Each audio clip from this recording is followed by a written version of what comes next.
What does real societal collapse look like? We're talking about a serious, catastrophic event that disrupts all supply chains. Let's review a timeline. First 24 hours, people will turn to media if it's available. There will be a lot of misleading information on social media and on the news. No surprise. The grocery stores will be very busy, as will gas stations, liquor stores, and your ATM will probably not have any cash left. There will be mass confusion and panic. During the first week, those that are sick or need medications will start to realize just how dire this situation actually is. Grocery stores will be empty, and you'll begin to see communities of people banding together. This will include massive criminal activity in large metropolitan areas. During the first month, if no organization planning has taken place and the supply chains are non-existent, we'll start to see mass casualties and neighbor turning against neighbor.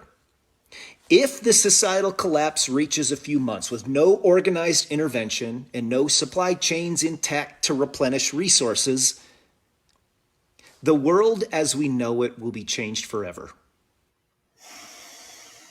What's up, Rad Family? Welcome back to the channel. I'm Graham, back with another video. Today, what we're going to talk about is societal collapse. This isn't a, what's the word I'm looking for? A doom and gloom. Okay, well, maybe it is. It's not a uh, apocalypse type video. But, you know, as that phrase says, if you forget your history or something like that, if you forget your history, then you're doomed to repeat it. And so with history, it's very easy to go back and check it to see if, we're on the right track in what we're doing. And so today I wanted to talk about, this is something that I'd read about a while ago, about the four factors that it takes, or the factors that it takes for a society to collapse. And we have a really good blueprint for the Roman Empire, because up until, I would say, America, it was the biggest dominant uh, empire on the planet. And then it failed, it disappeared. And I think it was, wasn't around for too long. America's definitely not been around close enough to what the Roman Empire has been. So I wanted to go over some factors of what that takes to do, and then you let me know.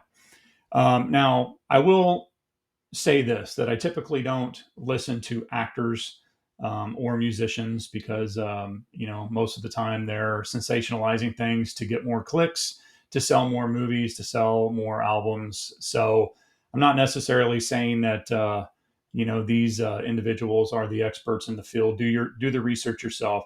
I just came across this video.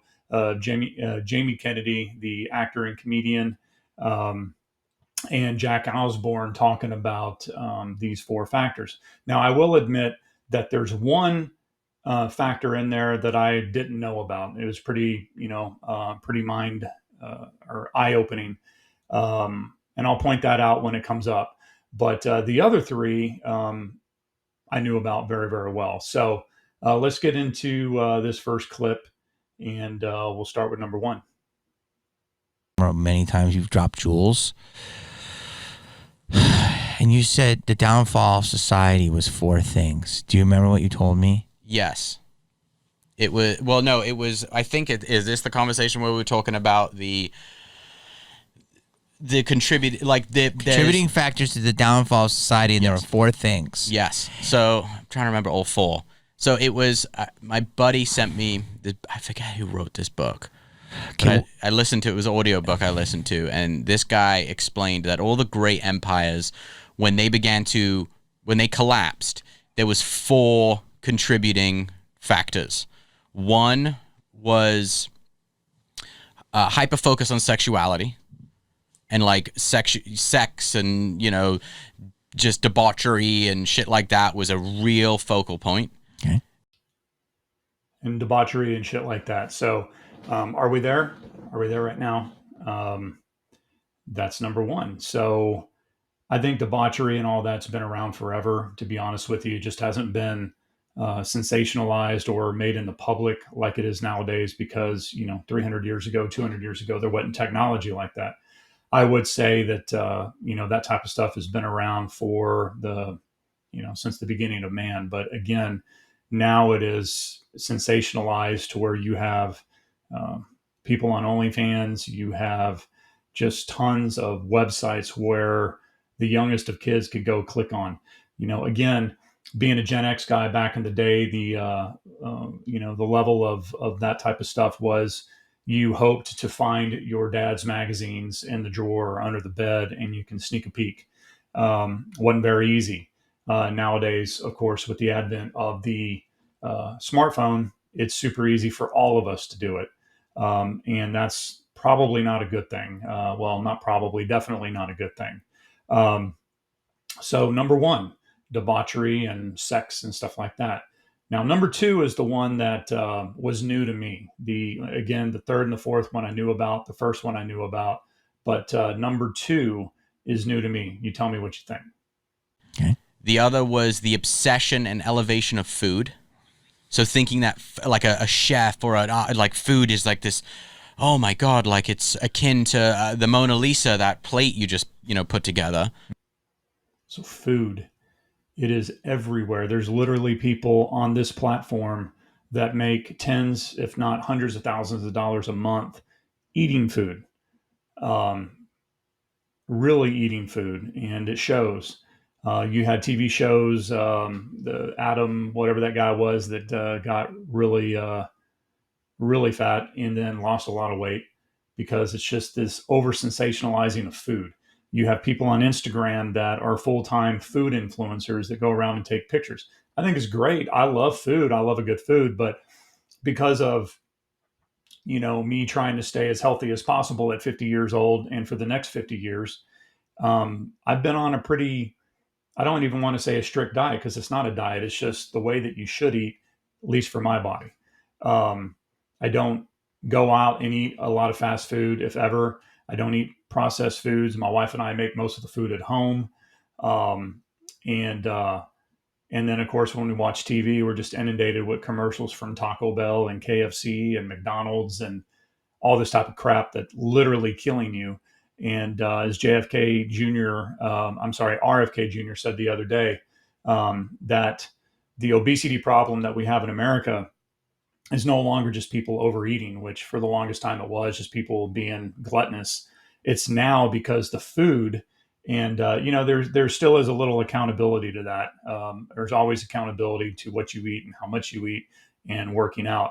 But it is proven now that the food that we eat is addicting us and it's lacking nutrients. So therefore you need to eat more. It's heavy in calories. So of course you're going to get fat. And just take a look around. I don't know in your part of the world, but in America, especially in my part of Texas, it's pretty bad. Now being lean, is it's not the norm. So typically if there's 10 people in a store, 9 of them are obese to one of them not being obese. So great point. And as you know, I like to drop in some comments from previous videos. And I'm not going to always just share the ones that I like. I like to share the ones that are, I don't know, is this guy showing me hate? Is he trolling me a little bit? But anyway, I just found it interesting. So this individual says, the sky is blue. Please prepare for the video where I talk about it for an hour and give testimonials from different people, even stupid ones that pretty much say the same thing and live with their parents even though they are 40. Kind of a funny comment. I will say thank you because even when you leave a negative comment and you watched my video, it actually helps me. So I don't know if y'all know that, but if you watch the video, I get watch time hours. If you comment on the video, that really helps. And even when you thumbs down my video, that actually helps the algorithm too. So I really do appreciate that. Keep them coming. So let's get into number 3. And you let me know, again, in the comments if we're there yet. And then this was based on Rome. Rome they let the Germanians and barbarians in. And with the Roman Empire for the longest time kept them out of the empire. They were like, no, you can't come in. You guys are crazy. We don't want you here. We're not the same. Eventually, they let them into the empire, but they never let them into Rome. And then they let them into Rome. And once the barbarians were let into Rome, the whole thing just exploded. Barbarians into Rome and the Germanics. Well, my lineage is from Eastern Europe and Germany, Germanic. But what do you think about that? I can speak in America. I live in Texas. I am less than 2 hours away from the border, and so I am able to speak on that matter. We recently, my wife and I, took a trip to um, Cancun for her birthday. We were down there for a week. And I'd love to do a video on that because our perceptions of what we think of ourselves as Americans and how they are really deep in Mexico, not border towns, but really far into Mexico. It was an eye-opening experience for me. But when I was at the airport, when these migrants come over here, they're basically put up in gray that looks like a tracksuit, sweats, gray sweats, and a sweat top. They're all over the airport. So they come here, and somehow they have the money, wink, wink, to be flown to a different state. Nice people. They were nice. I sat next to them. But there are rules and reasons why countries are countries. And, Rome allowed this, and then look what happened. So I'm just the messenger, right? I can't say that that's what's going on right now, but I can say that that's what happened in Rome. And I'm pretty sure if you go and research a lot of other countries, it's probably the same way. Countries that are no longer in existence. So I'm going to pop up one more comment hit my mic, before we get into number 4. And this one says, y'all just wait till we see the prices. Now, this is from the inflation video I did. Y'all just wait till we see what the prices are after the strike is happening. I think we're going to see probably either riots or mass exodus, like people just refusing to do this work anymore, or we're going to see the stores being looted. We're going to see some stuff. Is my point. And actually, it wasn't the inflation video; it was the jobs video. I will say this, while filming this, most of you know that the strikes are going on at the ports. Now, I am in distribution.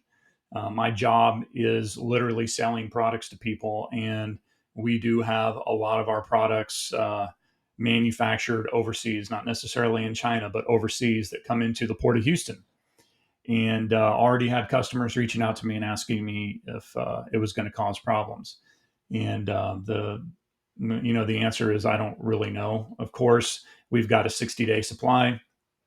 I'm not saying these guys deserve a 77% increase in pay, but I think this is something that they need to resolve quickly, because with the hyperinflation that we already have in the U.S., it's going to really hurt people. You think it's bad, just as this comment said, you think it's bad now, it will get a lot worse. There you go. So number 4, last but not least, let me know what you think. The 4th was, I'm trying to remember the 4th. What was the 4th? Was it the holidays? Was it holidays? There was one thing about holidays that with Rome and in Greece, they became so obsessed with celebrating certain things that there was like less work days and nothing was getting done. Do you realize what you just said? What did you just describe? I just described America. You just described 2024. Yeah. It's a documentary. Yeah. Just described 2024, probably 2025, 2026. With the election coming up, I hate to break it to a lot of people out there that whoever gets in, although if one candidate gets in, we all might make a little bit more money in our 401ks. We might be able to keep a little bit more money in our pockets. That's not going to change long term the reality that we live in right now. So it will help short term. Long term, there is this virus that's infecting a lot of people in this country that has been put there for decades. It's been a slow game, as they call it, and put in there since really the 50s and the 60s.